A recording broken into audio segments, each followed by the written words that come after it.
Vamos neste momento, irmãos, abrir a palavra de Deus no Evangelho de Lucas, capítulo 23,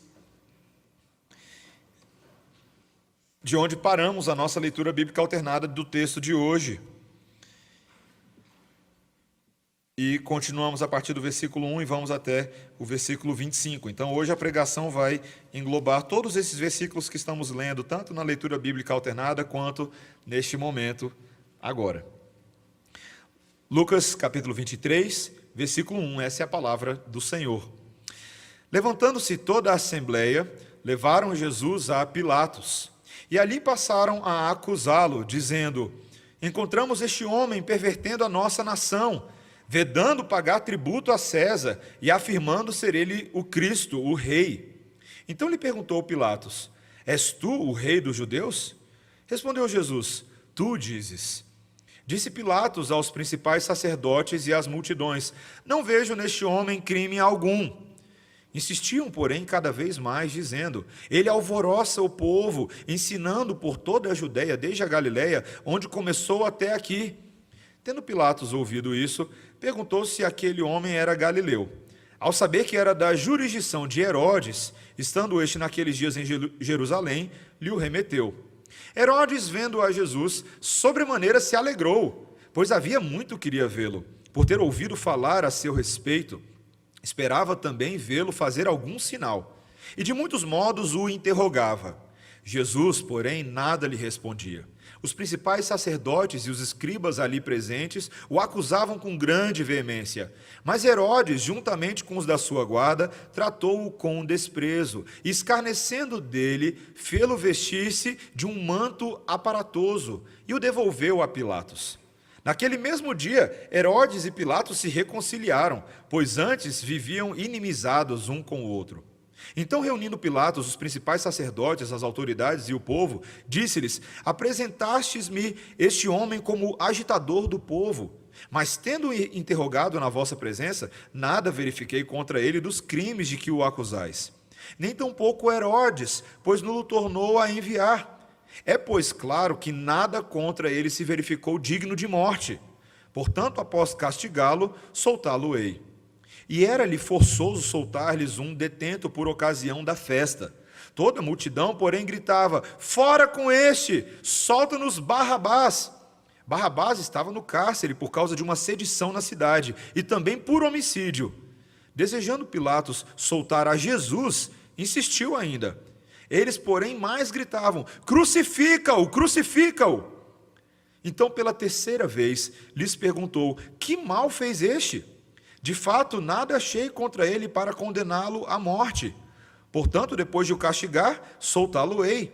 Mas eles estavam com grandes gritos, pedindo que fosse crucificado, e o seu clamor prevaleceu.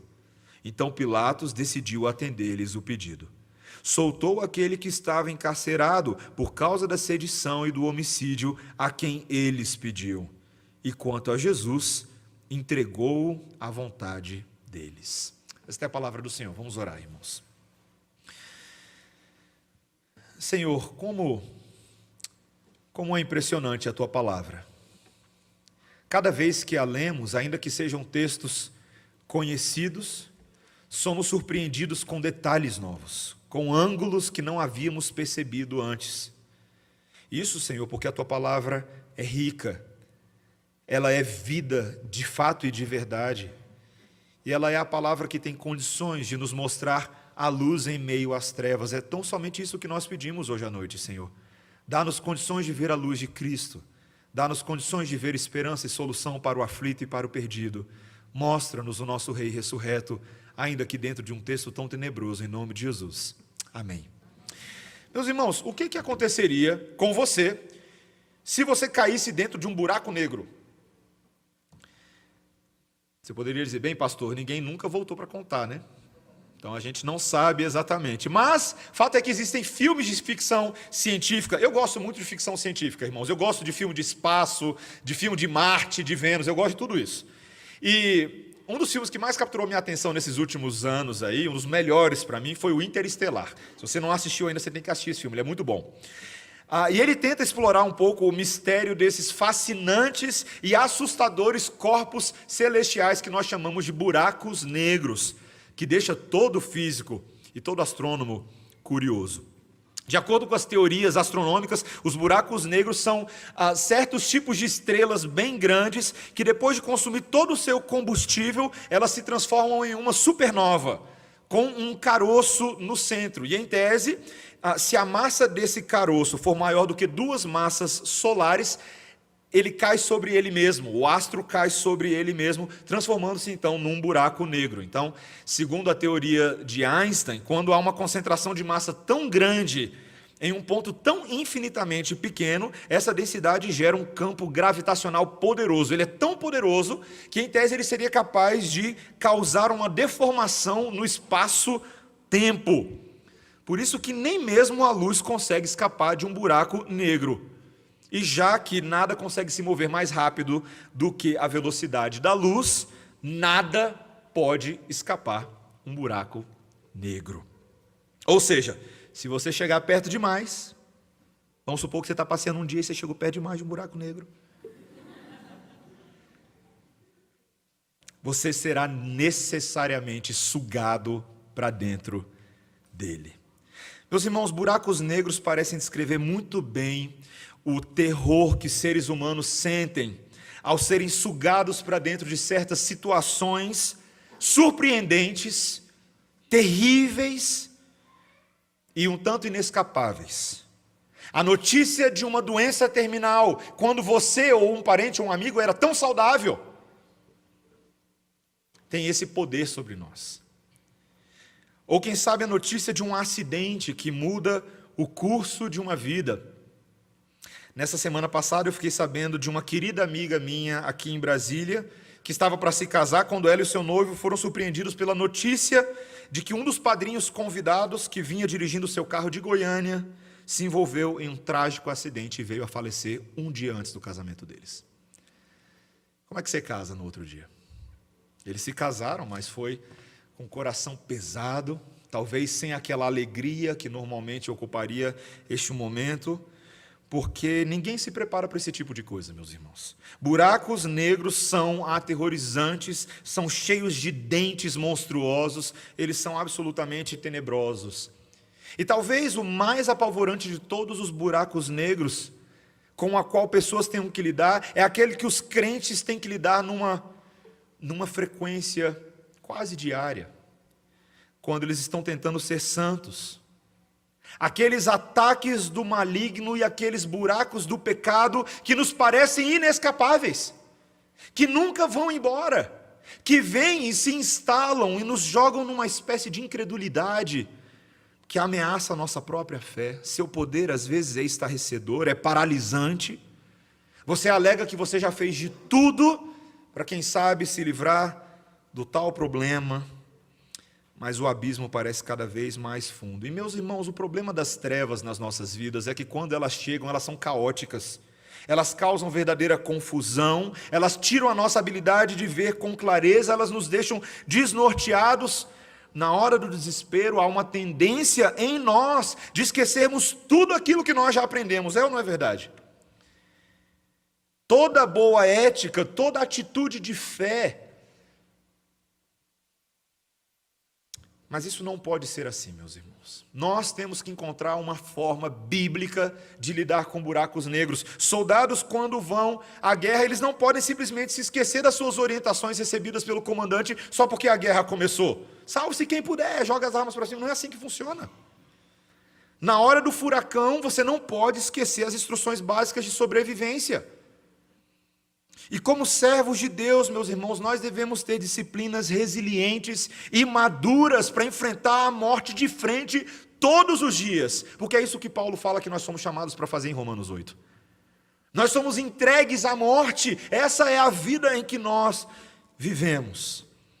E para isso, meus irmãos, nós devemos observar como foi que Jesus fez isso. Como foi que ele conseguiu, como foi que ele cumpriu os seus próprios mandamentos, sendo íntegro e disposto a viver a palavra de Deus. Tem 6 coisas que o Senhor Jesus Cristo faz nesse texto, às quais eu e você precisamos brevemente dar atenção. a forma como Jesus ora de maneira submissa. Em segundo lugar, a maneira como ele não paga o mal com o mal. A sua complacência, a maneira como ele suporta a humilhação, a maneira como ele se assegura da sua identidade e uma resolução inabalável em fazer a vontade de Deus. E vocês vão perceber como essas coisas estão conectadas. Primeiro vamos ver essa intercessão submissa. Lá no versículo 39 do capítulo 22, após os eventos da noite anterior, em que o Senhor Jesus Cristo revela a identidade do traidor Judas Iscariotes, após participar da última Páscoa com os seus discípulos, após resolver o debate de quem seria o maior, de quem seria o menor, após avisar a Pedro que Satanás estava querendo ceifar a vida dele. Quando você acha que toda novela mexicana já tinha acontecido, meus irmãos, aquilo não era nem o início. Porque agora, quando o Senhor Jesus Cristo chega no Monte das Oliveiras, como o versículo 39 nos mostra, ele decide entrar num momento de oração. Ele convoca ali os seus discípulos para que se ponham em oração para não caírem em tentação, e ele mesmo se afasta e passa a ter um momento particular com o seu Pai. E o privilégio que nós temos nos evangelhos, meus irmãos, é que o Espírito Santo inspira de tal forma Lucas e outros autores bíblicos para que nós tenhamos esse detalhe da oração pessoal do Senhor Jesus Cristo com o seu próprio Pai. Uma prova de que era o Espírito que revelava essas informações. Como é que Lucas poderia saber esse tipo de coisa? E no versículo 42, Jesus muito sinceramente diz: Pai, se queres, passa de mim este cálice, contudo não se faça a minha vontade, e sim a tua. A famosa oração do Senhor Jesus. Meus irmãos, essa oração foi feita num momento em que o estado de espírito do nosso Senhor estava em total conflito. Aqui a verdadeira humanidade do Senhor Jesus Cristo é revelada nessas palavras, em que o seu corpo quer evitar aquela morte, o seu instinto de sobrevivência. Mas a sua natureza divina prevalece, meus irmãos, porque sendo o verdadeiro Deus, ele sabia aquilo que precisava ser feito. Era uma hora de horrores, meus irmãos, era uma hora de ataques. Talvez eu e você não tenhamos sequer a mínima noção do que isso significa, porque por mais que eu e você sejamos atacados por problemas, ansiedades, medos, depressões, nada se compara a ter todos os problemas, ansiedades, iniquidades e transgressões de todos os eleitos em todos os tempos sobre uma única pessoa nesse momento da história. Nada se compara a isso. O texto nos conta, e eu já andei lendo sobre isso no passado, que quando uma pessoa está num estado de agonia tão grande, seria, em tese, possível que uma pessoa suasse sangue. Que foi exatamente o que aconteceu com o Senhor Jesus. Sua agonia, sua aflição foi tremenda, o peso sobre a sua alma foi tão grande que o seu próprio corpo reagiu fisiologicamente àquele estado. Meus irmãos, o Senhor Jesus Cristo, nessa hora, beberia o cálice, que seria a porção do sofrimento e do derramamento da ira divina sobre a humanidade, mas ele se sujeita à sua vontade, ao propósito do Pai voluntariamente, e ele pratica aqui o que ele nos ensinou lá na oração do Pai Nosso, na oração dominical. Quando a gente diz: seja feita a tua vontade, assim na terra como no céu, nós estamos falando do que o Senhor Jesus Cristo está fazendo aqui. Deus não o abandonou, veja que um anjo foi enviado para lhe confortar nesse momento, mas tudo isso era parte da humilhação. Meus irmãos, o Senhor Jesus Cristo nos ensina uma coisa muito prática e muito simples. Simples e a gente não faz. Que no auge da nossa agonia nós devemos sim orar fervorosamente a Deus. É curioso como no auge da nossa agonia, tantas vezes a gente não faz isso. A gente procura soluções humanas, práticas, a um terapeuta, um psicólogo que possa resolver o meu problema, mas pouco nos lançamos na misericórdia e no tempo que gastamos na presença de Deus, chorando, abrindo o nosso coração, rasgando a nossa alma. O Senhor Jesus Cristo entendia a importância de passar este momento com aquele que era o único que podia lhe confortar, aquele que poderia lhe dar coragem para fazer o que estava diante dele mesmo. E veja que ele traz essa mesma exortação aos discípulos. Quando ele retorna, os seus discípulos tinham dormido de tristeza. É o que o texto nos fala no versículo 45. Dormiu de tristeza. Isso já aconteceu com você alguma vez? De você estar tão triste que você quer dormir para esquecer os problemas? Já aconteceu isso com você? Tanta tristeza. Mas o Senhor Jesus Cristo mostra para eles que não é assim que as coisas vão embora, que os problemas vão embora. Na verdade, é quando nós vigiamos e oramos e temos em Deus a solução dos nossos problemas, é assim que nós aprendemos a enfrentá-los. Meus irmãos, nessa vida nós seremos tentados a desistir diante da tentação do pecado. Nós nos sentiremos derrotados, nós teremos vontade de ceder a eles. Mas quando a nossa cabeça estiver flertando com essa ideia de ceder ao pecado, de dizer que é forte demais, que eu não dou conta, lembre-se desse momento. Veja os terríveis efeitos do nosso pecado sobre o nosso Senhor Jesus.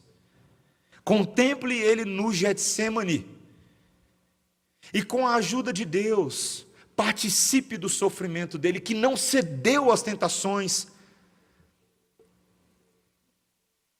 Lembre-se, meus irmãos, que a vontade de Deus, por mais dolorosa e por mais caminho estreito que seja, a sua ética no trabalho, o desejo de fazer e a obediência de fazer aquilo que é correto na sua família, na sua escola, isso sempre será melhor do que dar ouvidos a Satanás. Isso sempre será melhor. E o nosso Deus nos ampara. Não sucumba ao poder das trevas. Trilhe o caminho que realmente redundará na vitória sobre elas. Essa é a primeira coisa. Uma intercessão genuína, submissa a Deus é necessária na hora das trevas. Em segundo lugar, meus irmãos, veja como o Senhor Jesus Cristo nos instrui a amar os nossos inimigos. Uma lição de amor. Enquanto ele falava ainda, o versículo 47 nos diz que chega uma multidão, e quem é o cabeça da multidão? Quem é o líder da multidão? Ele mesmo, o Iscariotes, Judas, traidor. O filho da perdição chega com os guardas, e os outros evangelhos nos mostram, Mateus nos mostra, capítulo 26, que ele tinha combinado com eles que aquele que ele fosse beijar, era esse que era para levar, talvez os guardas não soubessem. Aquele beijo, meus irmãos, que antes seria um sinal de afeto, de adoração, de reverência, agora é repreendido por Jesus. E Judas está cumprindo o prenúncio grave do julgamento dos inimigos do Messias, que havia sido profetizado por Davi lá no Salmo 2, versículo 12, quando ele diz: beijai o filho para que não se irrite, e não pereçais no caminho, porque dentro em pouco se lhe inflamará a ira. Um beijo híbrido, um beijo de muitos significados. Nesse momento, meus irmãos, os discípulos são levados a pensar que é chegada a hora da guerra. Um deles, no calor do momento, toma uma espada e tira na orelha do soldado romano. Seria de se esperar, talvez eles pensassem que o Senhor Jesus Cristo fosse aprovar isso. É isso mesmo, vamos para a briga, está na hora da pancadaria. Mas, meus irmãos, não é assim que o Senhor Jesus Cristo age. Pelo contrário, ele repreendeu o seu próprio discípulo, versículo 51. Ele diz: deixai, basta. E então faz algo inusitado. Ele toca a orelha do seu captor e o cura. Você consegue imaginar a confusão na cabeça dos discípulos? Você consegue imaginar esse momento? Como assim, mestre? Essa era a deixa para você sair correndo que a gente ia resolver a parada. Talvez eles pudessem ter pensado isso. Meus irmãos, primeiramente, o nosso Senhor Jesus Cristo está demonstrando que Ele está no pleno controle dessa situação. Que Ele está se entregando voluntariamente nas mãos daqueles homens. Este é o tempo designado por Deus para a morte do Messias. É o que Ele fala no versículo 53, olha aí, Ele diz: esta é a vossa hora e o poder das trevas. E Deus sabia disso, Jesus sabia disso. Mas em segundo lugar, meus irmãos, no momento em que o Senhor Jesus Cristo estava mais legitimado a agir em defesa própria, Ele demonstra amor pelos seus inimigos. Por quê, meus irmãos? Por que Ele faria isso que é tão antinatural? Está aqui eu e você aprendendo, tentando aprender jiu-jitsu, judô, krav maga, para ver se numa hora dessas a gente se livra. E o Senhor Jesus Cristo me faz um negócio desses. Meus irmãos, porque o Senhor Jesus Cristo não é Deus de teoria e sim de prática. No Sermão da Montanha, lá em Lucas 6, versículos 22, 27 e 28, Ele havia exortado os seus discípulos: amai os vossos inimigos, fazei o bem aos que vos odeiam, bendizei aos que vos maldizem, orai pelos que vos caluniam. O nosso mestre não é hipócrita de nos ordenar a fazer algo que ele mesmo não estava disposto a cumprir. E essa é a mesma instrução que o apóstolo Paulo dá aos seus leitores romanos, quando ele disse lá em Romanos 12, versículos 17 e 18: não torneis a ninguém mal por mal. Se possível, quando depender de vós, tende paz com todos os homens. Não vos vingueis a vós mesmos, porque está escrito: a mim pertence a vingança, eu é que retribuirei, diz o Senhor. Este não era o momento de vingança. O próprio Senhor Jesus Cristo, justo juiz, aquele que virá no futuro como verdadeiro juiz e rei de toda a terra, exercendo o seu poder e fazendo juízo, ele sabia que esta não era a hora para isso. Queridos, nós precisamos ter sabedoria de como agir com os nossos inimigos. Inimigos não nos faltam em várias esferas da vida, inclusive nesse momento, como eu falei na oração, nós estamos vendo um momento delicado no nosso país, em que a polarização política nos leva a enxergar inimigos por todos os lados, inclusive dentro da igreja, é ou não é verdade? Tem um monte de gente que às vezes me pede: pastor, você tinha que falar mais de política no púlpito. Eu falo: vou fazer inimigo de graça, meu irmão?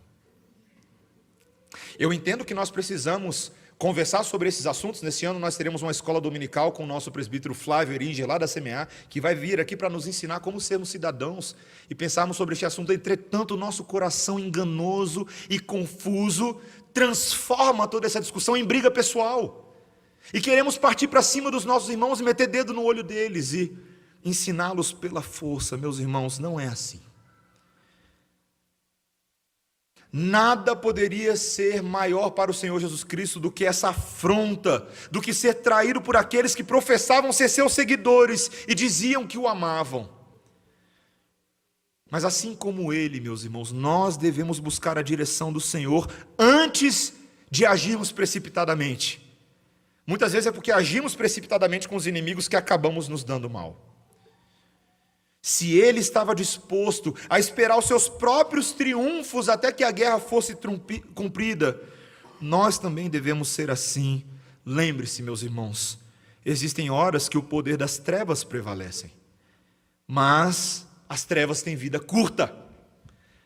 Elas jamais serão tão permanentes quanto uma eternidade de vitória e paz que eu e você teremos. Seja movido por isso, seja movido por essa esperança. Não pagar o mal com o mal, submeter a nossa intercessão ao Senhor. Mas em terceiro lugar, meus irmãos, nós devemos também ter um tipo de complacência com os mais fracos nesta guerra. Lembre-se que nós falamos na semana passada que não é apenas um traidor nessa história, mas existem dois traidores, do qual Judas era apenas um deles. O outro estava prestes a ser revelado nos versículos 54 a 62. Nós vemos ali que Pedro, agora, você pode ver isso no versículo 54, ele seguia de longe a comitiva que conduziu Jesus à casa do sumo sacerdote. E Jesus entra e Pedro fica lá do lado de fora, e quando ele se assentou próximo a uma fogueira que foi feita ali no pátio, uma criada, que a gente não sabe exatamente quem é, vem e olha: eu te conheço, já te vi antes. Ela o reconhece e alega que ele era um dos discípulos de Jesus, mas ele diz: mulher, não o conheço, versículo 57. Depois outro homem também o reconhece como seguidores de Cristo, mas Pedro protestou novamente, versículo 58, homem, não sou eu. E cerca de 1 hora depois, meus irmãos, outro homem afirma, sem dúvidas, dessa vez ainda de forma mais certeira, versículo 59, este verdadeiramente estava com ele, porque também é galileu. Mas Pedro insistia, você não sabe do que está falando. É a minha paráfrase do versículo 60.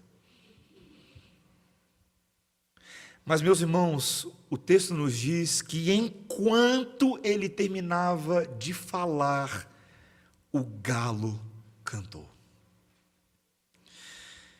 Você já foi surpreendido pelo alarme do seu celular te lembrando de um compromisso que você não deveria ter esquecido? Daquele compromisso que você jamais poderia ter esquecido? E aí quando você vê, você está lá tentando se arrumar em cima da hora porque você esqueceu o compromisso com o pessoal? Meus irmãos, é exatamente isso que acontece aqui.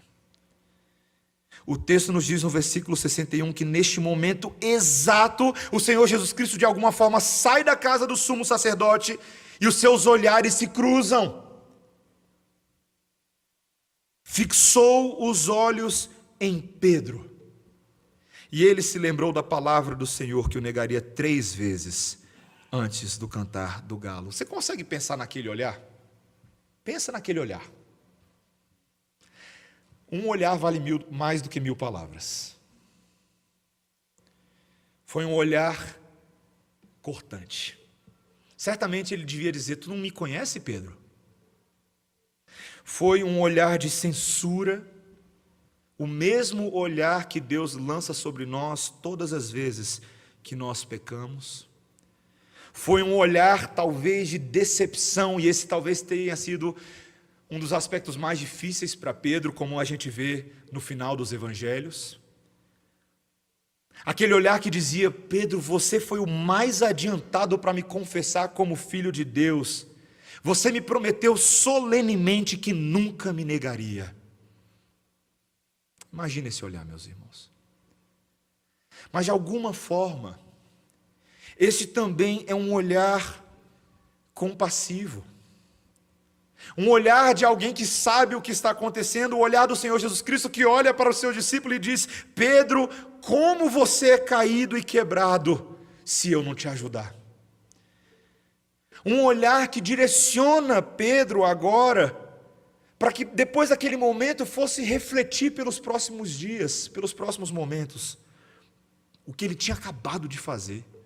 Um olhar significativo, porque nesse misterioso olhar também existe graça, a graça que seria necessária para que Pedro posteriormente se arrependesse. Meus irmãos, a complacência do Senhor Jesus Cristo certamente se faz notável, talvez ela não se faça tão notável neste momento, mas a atitude posterior dele com Pedro interpreta o que está acontecendo agora. Foi a graça de Deus operada pela palavra que causou isso. Sabe, meus irmãos, complacência é uma atitude que nós precisamos ter.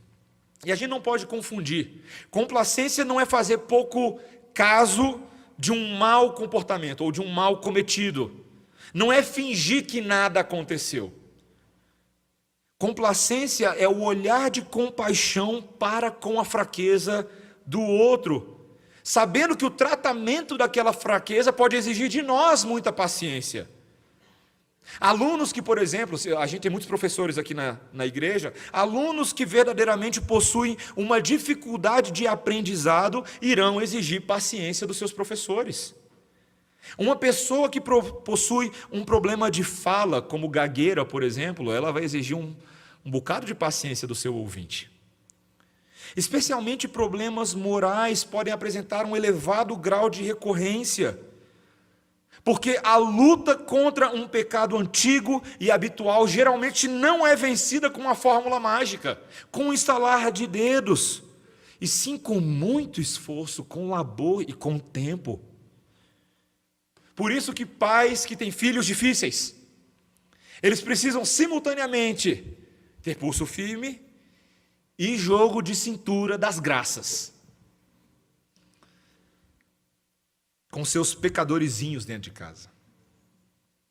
Cônjuges devem trilhar um caminho do perdão inesgotável e da misericórdia, porque os seus parceiros, eu quero que você preste bastante atenção nisso que eu vou falar agora, meu irmão e minha irmã. Seu parceiro vai te decepcionar. Ele vai fazer isso. Eu não sou profeta nem filho de profeta, mas ele vai fazer isso. Ele vai. Se ele não fez ainda, alguma coisa está errada, porque ele já era para ter decepcionado a essa altura. É inevitável. O pastor Dave Harvey, no seu livro, Quando Pecadores Dizem Sim, ele afirma a inevitabilidade disso. É inevitável. Não estamos dormindo ao lado de um santo perfeito que já tem o seu corpo glorificado. Muito pelo contrário, aquela carcaça lá é feia demais. Ele dá dor de cabeça, ele insiste em fazer aquilo que ele já disse que vai mudar 1, 2, 3 vezes. E não quer dizer que ele não queira mudar, preste atenção. Muitas vezes quer sim, o desejo é genuíno. Mas santificação é uma obra progressiva, que conta com a paciência, com a complacência e com o perdão e a misericórdia do parceiro, porque senão ela não tem como acontecer efetivamente. Nós precisamos lembrar, meus irmãos, que aos olhos santos de Deus, todos nós, todo o nosso pecado é digno de condenação. Aos olhos de Deus, eu e você agora merecemos estar no inferno. Mas é a complacência dele, acompanhada da exortação do Espírito Santo e da palavra, que nos transforma de fé em fé com muita paciência. Complacência, amor aos inimigos, oração submissa. Mas em quarto lugar, meus irmãos, suportar a humilhação. Veja o que acontece no versículo 63.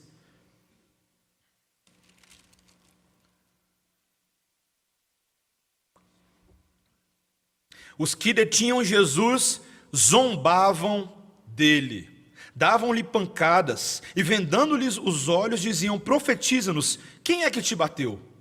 E muitas outras coisas diziam contra ele, blasfemando. Aqueles soldados romanos agiam com uma zombaria desproporcional, com requintes de crueldade. O texto nos diz que eles batiam no Senhor Jesus Cristo, mas eles também vendavam os seus olhos e batiam e falavam: agora profetiza aí, quem é que está te batendo? Você consegue imaginar um negócio desse? Enquanto faziam isso, eles riam, eles blasfemavam, e entenda que blasfemar não é apenas xingar. Blasfemar é quando você faz uma ofensa contra aquele que de direito e de fato é a autoridade sobre a vida deles. Eles blasfemavam contra o próprio Deus. Essa atitude, posteriormente, Herodes faria a mesma coisa. Trataria Jesus com desprezo, com escárnio, mandaria que colocassem nele um manto aparatoso para que ele parecesse um rei, para fazer chacota com a realeza. Quando eu estava estudando esse texto na segunda-feira, só de ler o texto, gente, só de ler o texto, o sangue já dá uma esquentada, né? Nosso sangue brasileiro pensa que por muito menos a gente já teria feito alguma coisa. Tem gente que não leva desaforo para casa, e talvez você pense: se eu tivesse o poder que Jesus tinha, aí mesmo que eu mandava cair fogo na cabeça desse povo, que nem Elias e os profetas de Baal. Novamente, meus irmãos, o Senhor Jesus Cristo não agiu assim, mas ele silenciosamente suportou a humilhação. Ele sabia que essa era uma etapa necessária no caminho da cruz. Ele sabia que por meio dos escárnios desses homens, Isaías 53 estava sendo cumprido fielmente. Fielmente. Os olhos daqueles homens estavam cegos, eles eram movidos por ódio, por raiva. E tudo isso seria prova condenatória contra eles por ocasião da segunda vinda do Messias. O Senhor Jesus Cristo, meus irmãos, sabia que isso seria um problema para ele, mas também seria uma aflição permanente para todos os crentes neste mundo. Ele entendia que havia uma dinâmica misteriosamente gloriosa no meio de tudo isso. O apóstolo Pedro, na sua primeira epístola, ele conta para a gente um segredo, um mistério. Quando ele diz o seguinte: se vocês fazem o mal e são castigados, qual é o merecimento de vocês se suportarem com paciência o castigo? Ou seja, se você fez alguma coisa errada e foi punido, é porque você merecia. Você não tem mérito nenhum. Mas se vocês sofrem por terem feito o bem e suportam esse sofrimento com paciência, Deus os abençoará por causa disso. Pois foi para isso mesmo que Ele os chamou. O próprio Cristo sofreu por vocês e deixou o exemplo para que sigam os seus passos. Sabe por que o Senhor Jesus Cristo permitiu tudo isso? Para a gente aprender. Porque Ele sabia que nós lidaríamos com circunstâncias semelhantes e às vezes até piores em algumas medidas do que esses xingamentos aqui. Que nesse mundo nós teríamos severas aflições. E o apóstolo Paulo, que não era sadomasoquista, mas ele afirma esse mistério espiritual quando em 2 Coríntios capítulo 4, ele entendia que essas calúnias, essas inverdades que eram proferidas contra ele, na verdade era uma honra, uma glória, de ser xingado por causa de Jesus, de ser reconhecido com Jesus no seu sofrimento. Ele via aquilo com alegria, meus irmãos, enquanto tantos de nós tendemos a ver com os olhos terrenos, com olhos limitados. Somente os olhos da fé podem nos alegrar no meio da humilhação. E eu e você precisamos aprender isso. Na verdade, o que dá base para o Senhor Jesus Cristo suportar bem essa humilhação é o que nós vamos ver agora no nosso penúltimo e quinto ponto.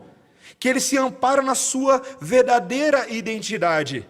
3 cenas se desenrolam agora. Primeiro ele é levado perante o Sinédrio, depois ele é levado diante de Pilatos, e depois ele é levado diante de Herodes. E em cada uma dessas circunstâncias, acusações e perguntas sobre a sua identidade são feitas. Quando o Sinédrio, os sacerdotes levam ele para Pilatos, que era o governador romano responsável pela província da Judéia, eles levantaram um monte de calúnias, gente, coisa que nem existia. Por exemplo, eles falaram que Jesus estava vedando o pagamento de tributos a César. Que lorota! A gente sabe disso muito bem, ele falou alguns capítulos atrás que ele não estava fazendo isso. Dai a César o que é de César, lembra disso? Mas eles estavam inflamados de ódio, fazendo pressão. Então Pilatos faz uma pergunta a Jesus, versículo 3 do capítulo 23, ele diz: és tu o rei dos judeus? Respondeu Jesus: tu o dizes. Disse Pilatos aos principais sacerdotes e às multidões: não vejo neste homem crime algum. Aí ele descobre que Jesus é galileu e descobre que Herodes estava em Jerusalém e manda Jesus para Herodes. O texto conta para a gente uma coisa curiosa, que Herodes estava doido para ver Jesus, estava morrendo de alegria, porque ele já tinha ouvido falar de Jesus, e queria, quem sabe, se Jesus fizesse um milagre para ele. Olha a ideia do homem, como se Jesus fosse o mágico da corte. Mas, quando o Senhor Jesus Cristo chega diante de Herodes, as mesmas perguntas se repetem, a mesma resposta de Jesus, ele fica em silêncio, ele não dá muita informação. Herodes faz escárnio, Herodes o fantasia de rei e devolve para Pilatos. Meus irmãos, curiosamente, um detalhezinho do versículo 12 aí, curiosamente, foi essa situação que fez amizade de novo entre Herodes e Pilatos. Eles estavam brigados, mas viram nisso agora um novo motivo para reatar a amizade. O Belém, Belém, nunca mais estou de bem, foi desfeito. Que ironia, que ironia. Que as trevas se unam contra um inocente. Por que Jesus, meus irmãos, não dá uma resposta satisfatória a esses homens? Sabe por que ele não dá? Porque ele não deve nada a eles. Ele é Jesus. Ele está seguro de si porque ele é o rei do universo. O seu Pai o conhece, o Espírito conhece, suas ovelhas o conhecem. Meus irmãos, o Senhor Jesus Cristo está nos mostrando que nossos verdadeiros nomes, nossa verdadeira identidade, nos é dada por Deus. Nossos nomes estão escritos no livro da vida. Não é o cartório de primeiro ofício do Núcleo Bandeirante, não é o Marcelo Ribas, não é ninguém que tem poder sobre o seu nome, senão aquele que te salvou das trevas para a luz. É essa convicção da nossa identidade, principalmente no mundo hoje, em que há uma crise de identidade. Múltiplas identidades, pessoas que vivem em crise. Meu gabinete está cheio de gente que vive em crise de identidade. E nos esquecemos, meus irmãos, que nós não devemos nada a esse mundo como se nós estivéssemos no tribunal dos homens. Não, são os homens que estão no tribunal de Deus. A nossa identidade, e eu espero que você creia e saiba disso, é que você é um eleito de Deus. Que você foi chamado por Deus, que você foi justificado por Deus, que você é santificado por Deus, que Ele te glorificará, que você foi adotado por Deus, que houve expiação dos seus pecados, que houve propiciação, que a ira que estava sobre você foi removida, que você agora é um filho adotivo dessa família, que você é herdeiro das coisas celestiais. Essa é a sua identidade. Todas as vezes que Satanás, ou as ideologias e filosofias, ou o nosso próprio pecado quiserem nos contar uma outra história, nós precisamos lembrar que nosso Deus não é homem para mentir. Ele não é homem para mentir. E o próprio Senhor Jesus Cristo se confiava nessa identidade. É isso, meus irmãos, que faz com que ele tenha em último lugar uma resolução inabalável. O medo e a covardia de Pilatos faz ele cair na armadilha. Ele estava prestes, ele que pareceu resistir pela ideia de um tempo de não crucificar Jesus, ele iria fazer uma coisa abominável e injusta contra a sua consciência, e aquela multidão toda estava fazendo algo contra a sua própria consciência. Pilatos havia num primeiro momento declarado que Jesus era inocente, tinha intenção de libertá-lo, mas para agradar as pessoas e fazer política como todo político, lavo minhas mãos. E acha que ao fazer isso ele está bem, né? Ele entregou Jesus à vontade desses homens para ser crucificado.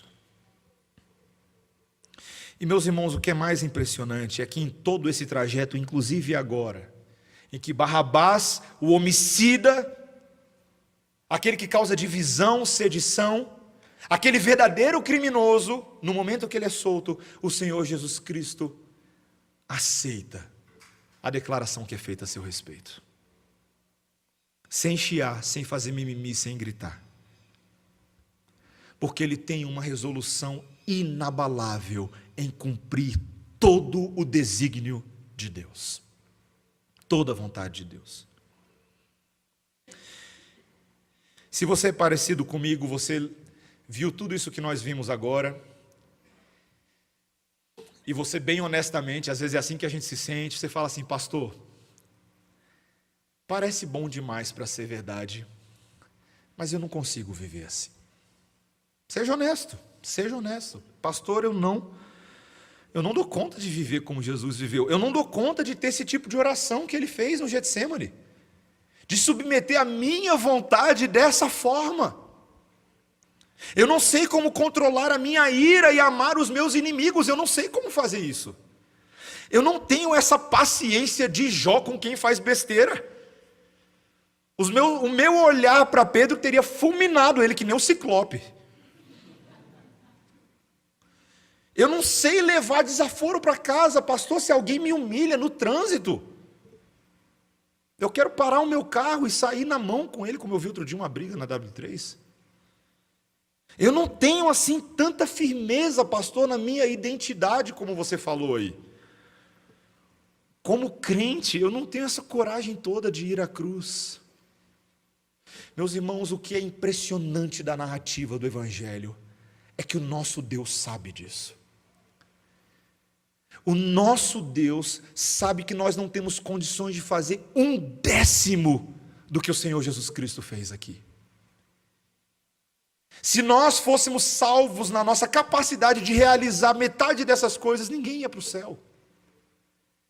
E é por isso, meus irmãos, que o próprio Evangelho está retratado para nós aqui, enquanto nós corremos das trevas por instinto de autopreservação, meus irmãos, o Senhor Jesus Cristo se deixa ser sugado pelo buraco negro.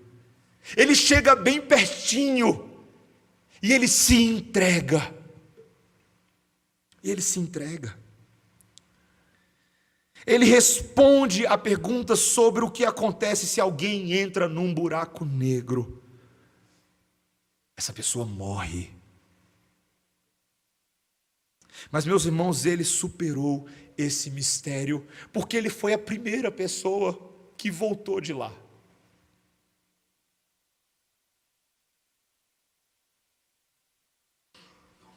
Não te move as emoções o fato de que um dia você vai encontrar uma pessoa que ressuscitou dos mortos, e nós ressuscitaremos como ele.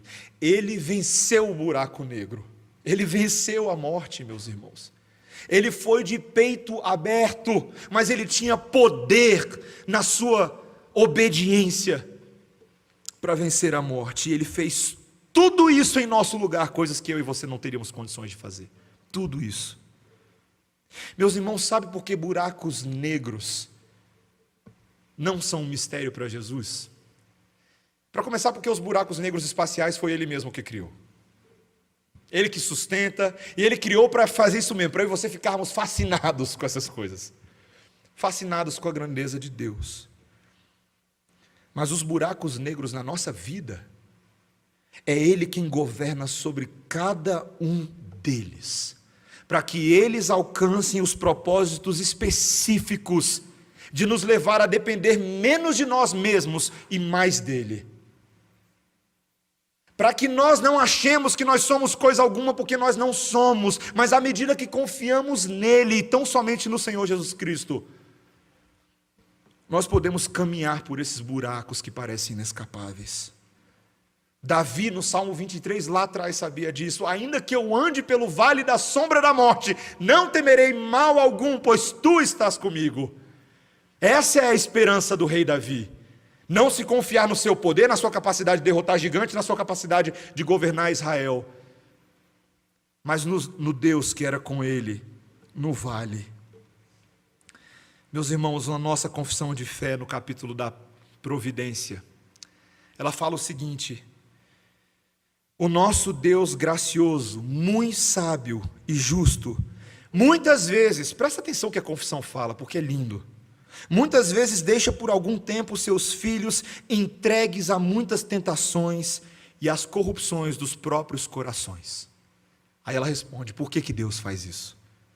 Para animá-los a dependerem mais íntima e constantemente do apoio do próprio Deus, e tornar-nos mais vigilantes contra as futuras ocasiões de pecado, e para vários outros fins justos e santos. Por que o mal existe no mundo? Essa é a grande pergunta da Teodiceia que filósofos há séculos estão tentando responder. Nós não sabemos exatamente responder por que o mal existe no mundo, mas uma coisa eu sei: quanto mais mal esse mundo é, mais dependente de Deus eu preciso ser. E Deus é mais glorificado dessa forma. É um mistério. Mas Deus é glorificado quando eu reconheço a minha inabilidade de me salvar e me lanço naquele que pode me cuidar. Meus irmãos, esse é o ponto. Esse é o ponto. Buracos negros existem, vão continuar sendo criados amanhã, depois de amanhã, quinta-feira, domingo que vem, ano que vem. Mas o nosso Deus é conosco. O Senhor Jesus Cristo venceu a morte. No mundo tereis aflições, mas tende bom ânimo, eu venci o mundo, foi o que ele falou. E que isso nos ajude, meus irmãos, a confiarmos em Jesus, amém? A sabermos que mesmo quando as trevas chegam, o nosso Salvador chega junto e está conosco. Vamos orar, irmãos. Senhor Deus, obrigado pela Tua palavra. palavra de sobriedade nessa noite, palavra de confrontação, palavra que nos admoesta a não confiarmos em nós mesmos. Tendemos a ser tão mais parecidos com Pedro do que com Jesus. Somos como aqueles que parecem tão corajosos, mas quando o monstro fica maior do que a gente, somos como ratinhos que se escondem. Senhor, mas nós te louvamos, porque o Senhor Jesus Cristo, Ele é o nosso gigante, Ele é o nosso vencedor, Ele é o nosso campeão. Ainda que nós andemos pelo vale da sombra da morte, ainda que sejamos lançados à morte todos os dias, podemos todas as coisas naquele que é o nosso vencedor. Senhor, só pelo poder de Jesus nós podemos afirmar que nem a morte, que nem a vida, que nem anjos, que nem principados, que nem as coisas do tempo presente, nem as coisas do tempo por vir, nem poderes, nem altura, nem profundidade, nem qualquer outra criatura poderá nos separar do amor de Deus que está em Cristo Jesus. Senhor, obrigado por esta viva esperança, essa viva esperança. Abençoa-nos nesta noite, Senhor. Dá-nos a tua graça, é o que te pedimos em nome de Jesus. Amém. Vamos, irmãos, vamos ficar de pé. Vamos cantar este belo hino, tão apropriado